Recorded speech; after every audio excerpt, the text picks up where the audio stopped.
What's going on YouTube? Lil Unc back in the reaction. Today we got Gangs of London, Moscow17 versus Zone2. You know what I'm saying? Before we get into it, like the video, comment, subscribe. Tell me what you want me to react to next, man. Road to a ban. Let's get into it. I'm here on the Brandon estate in South London, home of the drill crew Moscow17. And in today's episode of Gangs of the World, we're going to be taking a closer look at one of the most notorious feuds in London drill history. One that started in the streets, made its way to music, and ultimately ended in tragedy, with multiple members losing their lives. There is another murder on the Brandon estate. 3 men have been stabbed in South London. One died of his injuries. It happened last night in Camberwell, on the same road where 17-year-old Raheem Ainsworth Barton died from a gunshot wound last May. 2 days after Raheem Barton died from gunshot wounds here in South London, his loved ones are still numb with grief.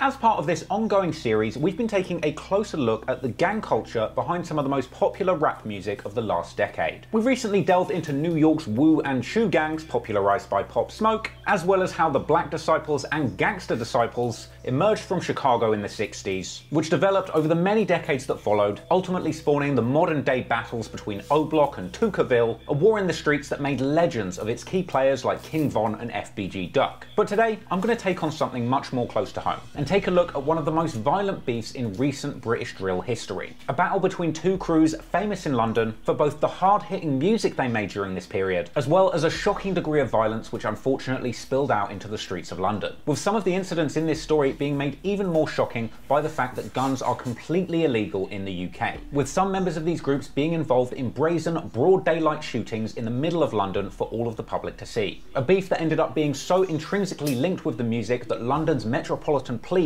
were even forced to step in and censor the music of those involved. This is the story of Moscow17 and Zone2. Before we go any further into the video, I just want to give a big shout out to my boy A Puncho on YouTube for giving me some amazing advice when I was researching this video, so make sure you go and sub to him for more UK street stories.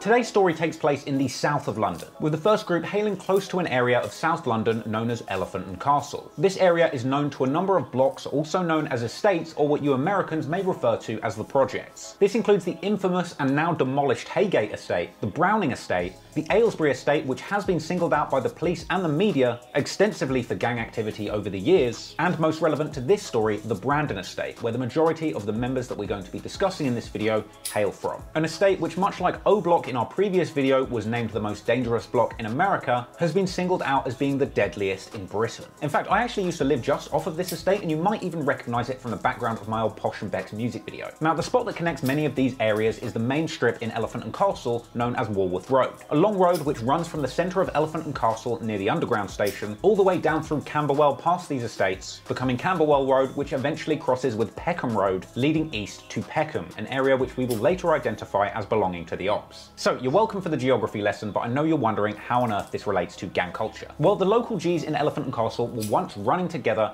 under the banner of Woolly Road or Woolly Hood, an obvious reference to the main strip of their hood being Walworth Road. As is often the case with street gangs that have rapping members, Woolly Road or Woolly Hood was of course immortalised forever in the lyrics of rapping OGs that came from this area. These are the best verses you'll ever hear. Murders, best burners, every heavy here. What way I got 'em? No one can stop 'em. Woolly Hood, what's really good? What's poppin'? The original Woolly Road crews of the 90s and noughties were apparently at one point even cool with the gang sets from over in Peckham, such as SN1, which if you don't know is actually the set that Drake's rapping buddy from his song KMT, Giggs, reps. In fact, years ago we even saw the likes of Giggs teaming up with Woolly Road rapper Buck from the OTB set in freestyle sessions that are still floating around online. But don't get it twisted, there were early beefs between Peckham and Woolly Road sets, such as the set MOB or Mandem on Brandon, having issues with SI standing for Shoot Instant from Peckham, with there being several early incidents of violence between these two South London-based groups. But again, much like we saw with the gangs of Chicago, over the years, generations of local gangsters grew old, leaving the younger, newer generation to emerge. In fact, you're going to notice a whole bunch of similarities between South London gang culture and Chicago gang culture, because as was the case with the old Chicago blocks of the 70s and 80s, in South London, eventually the government stepped in and knocked down local blocks in this area like left the Haygate estate, leaving some of the new generation of young G's displaced and looking to create new alliances both in the streets and in the booth, with new young sets popping up in the area repping their local estates. For example, you had the AY17 set repping the Aylesbury estate and Browning 17 representing the Browning estate. And if you're wondering, the 17 is actually borrowed from one of the postcodes that is in Elephant and Castle. Now, one of the rapping older Gs from the new generation of Woolly Road was a rapper called SP17, who himself had a bit of a poppin' underground drill track in 2016 called Moscow, with the song itself being about the kind of guns that the local gangsters were able to get their hands on. Of course, with guns being completely illegal in the UK, the majority of the weapons that would end up in the hands of these Gs would be old Russian-made military weapons that were likely smuggled in from Eastern Europe. It actually kind of became a bit of a trend in UK drill around this time for people to refer to guns as Russians. In fact, this is actually why the British rapper Russ calls himself Russ, because it's actually short for Russian or Russ with the Russian. Get it? Because he's got a gun, he's got a Russian. At a certain point, this slang caught on, and because there were so many of these illegal Russian guns floating around these areas, particularly the Browning estate, this led to that block being nicknamed Moscow, with the youngers from the Browning estate eventually starting their own crew in the streets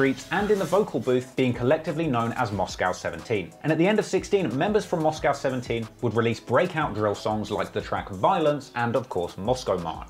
These early tracks introduced us to Moscow17 members for the first time, including the likes of GB, Screw Loose and Tizzy T. And as Moscow17's crew of rapping drillers begun to pick up steam, we'd soon be introduced to even more talented members through new freestyles and songs, especially the likes of Incognito aka SK, who would later be most well known for his solo tracks Blessed and Friggy, his right-hand man being the non-rapping member JB or Jet Black, and through other songs or at least lyrics referencing Gs that they would hang out with, we would get to know even more members like Rhino, Maysky, who actually had a big early song with Lowski from the Harlem Spartans called Mummy's Kitchen. There was Knockout Ned, Rizzy Ramps, also known as Rampage, Ted Matic, and maybe a few others who I don't necessarily need to name. And this is by no means an exhaustive list of every member or affiliate of Moscow17, but it is the lineup of the people who were most actively repping the set during this period, and the people who are going to be most relevant to this story. So, who are their options? Country roads take me home.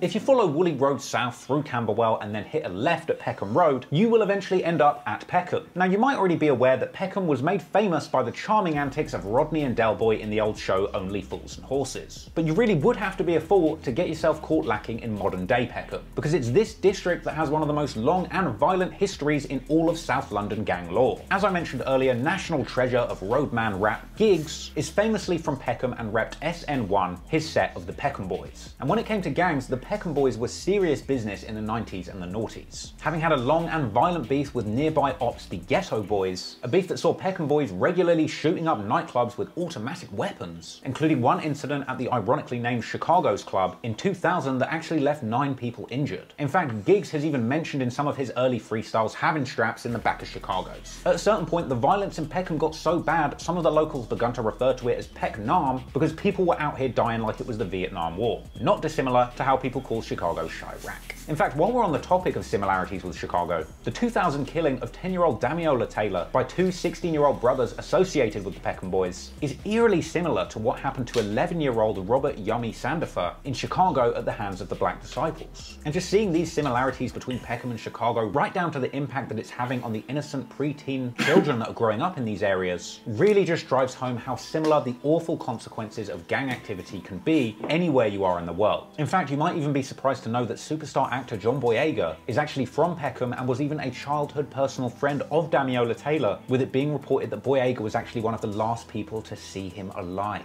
Mad. Anywho, we had rappers like Giggs and others emerge from out of the Peckham Boys, trying to make it and get successful in music legitimately. Thing is, the bag was much more difficult to secure at this time. This was pre-streaming, but post-music piracy, which of course means that the best way to make money at the time for a rapper was to perform shows. However, once London's Metropolitan Police realised, they came up with a new way to finesse rappers called the Form 696, a document that promoters would have to submit to police before a concert was allowed to go ahead. But what happened is that the police ended up using these forms to target and prevent shows happening specifically from the rap and grime genres, a practice which was identified many years later as having an inherent racial bias. So in the face of rappers being unable to perform, that's where we saw the absolute legend in the game, the big dog Tim Westwood himself, stepping in and creating his legendary Crib Sessions series. series, providing platforms for rappers that had been deplatformed by the police and inviting them to perform mini gigs, excuse the pun, at his home, recording them and uploading them to YouTube without the interference of the police. With the very first crib session ever, of course, being Gig's SN1 session. And to this day, Westwood is still using his crib session format to give opportunities to the greasiest drill rappers that London has to offer. Ironically, eventually attracting the attention of the police, who would go on to remove both Moscow17 and Zone2 crib sessions from YouTube, but more on that later. So from the Peckham Boys spawned the younger generation, Younger Peckham Boys or YPB. And just like we've seen so far with Moscow17 or the Chicago BDs and GDs, over the years, what with police involvement, members being locked up or killed or simply displaced by housing authorities, as the years went by, these subsets and younger groups also became more fragmented and split up. But eventually, out of YPB, we would see several babyface rappers who would go on to become future drill legends. Particularly a 12-year-old kid called Preacher, who would later go by the name PS, and another talented little scamp called Nutcase, who would later change his name to Nasty and then again to Quengface. Another young microphone and eventual real killer would be Dens, later going by the name D Squeezo, and at a certain point several of these rapping members joined up together to create a road rap crew called 365. Together they would drop posse cuts and freestyles, showcasing their talent and also introducing us to new members. People like Shay Squeeze, Trizak or Trizla, Karma, Scully, Snoopy, LR, and Mad Max, who isn't that active now for quite sinister reasons that we can get into later. Now, this crew eventually would change their name from 365 to Zone2 and releasing their first official project, the No Hook mixtape. And I just want to say, setting aside the crazy beef that we're about to get into, Zone2's music is genuinely really good and some of the most underrated UK drill that the country has to offer. Zone2's musical legacy is actually very cohesive, partly because Carnes Hill, the iconic drill producer and pioneer of the sound, who famously brought Brixton-based drill crew 6-7 sound to life, would come through and produce full-length projects for Zone2, including their 2018 tape Hillside Zoo, which in my opinion is genuinely one of the hardest drill or rap projects ever made. And some of the stuff they say on there is so devilish, I feel like I'm going to hell just listening to it. The project actually features a blood-stained elephant on the cover art, which probably doesn't take too much interpretation. Anyway, so Zone2 and Hit Squad, the seemingly street-focused crew of Zone2 affiliates actually doing dirt in the streets, would of course accumulate a lot of members, not all of whom are relevant to this story. So for the record, there might be several names who you think should be included here, but I'm not going to include because it's either not relevant to this story or I can't verify the facts that they were involved beyond social media speculation. But this is the core group of people who are at least known to have been associated with Zone2 or released music with them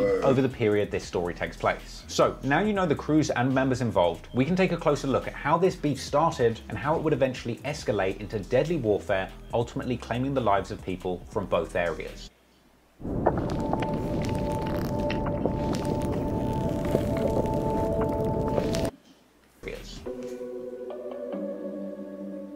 Now, the true inciting incident in the beef between Moscow17 and Zone2 is kind of unclear. A lot of rumours have floated around over the years, but one thing is clear is that Zone2 and Moscow17 weren't always enemies. In November 2015, a remix to Meek Mill's song Rico was released by Incognito, who was then going as SK. Now, this music video was actually rumoured to have featured numerous members from both Moscow and Zone2, including Quengface and Trizak. In fact, story goes, Trizak is actually Incognito's cousin, a fact which will become all the more shocking as this story progresses. Now, comments on the Reddit community UK Drill would suggest that things soured between these two crews after somebody from Zone2 robbed the house of a Moscow affiliate. Initially with a Moscow member trying to get back some of those stolen items, ultimately resulting in them being stabbed. This would lead to various tit-for-tat retaliations between these two groups which would escalate each time, with two particularly shocking incidents occurring in mid-2016. One where a 15-year-old member whose identity is unclear due to them being a minor at the time, being chased through a busy fun fair and stabbed numerous times in front of shocked families, ultimately resulting in them being airlifted to hospital but fortunately surviving. This comes along with another incident where allegedly a Moscow member was badly stabbed, eventually being found in a Camberwell McDonald's, located right on the corner where Woolworth Road that becomes Camberwell Road meets Peckham Road, an incident that seems to have been referenced numerous times in Zone2 lyrics since. And it's alleged that during these tit-for-tat skirmishes between Moscow and Zone2, that Moscow member Tizzy T was also attacked and stabbed, an incident that was allegedly so bad that his heart briefly stopped, with him at least for a moment being legally dead. Tizzy T fortunately survived this incident and supposedly retaliated in a violent attack that quickly caught the attention of the Metropolitan Police. It's said that this prompted Tizzy T to flee the UK before the feds could catch up with him, and to this day it's said he has never returned. In fact, the only hint to his whereabouts seemed to be a Snapchat from Harlem Spartans member Lowski in 2020, seemingly depicting them both together in Nigeria. Anyway, despite all of the goings on in the streets, the main taste that fans were getting off of this beef was on wax, as these crews would go back and forth calling each other out publicly in diss records. And fans hungry for information on the beefs popping off in the south of London would gobble up new songs from both sides. And sometimes things went beyond song lyrics. Zone2 dropped their song Zone2 Step, which was actually filmed on the Moscow17 block, the Brandon estate, at 7:40 p.m, a fact that was documented extensively in the music video as supposed proof that their ops aren't truly active on their block. Moscow, of course, dropped their famous song Moscow March,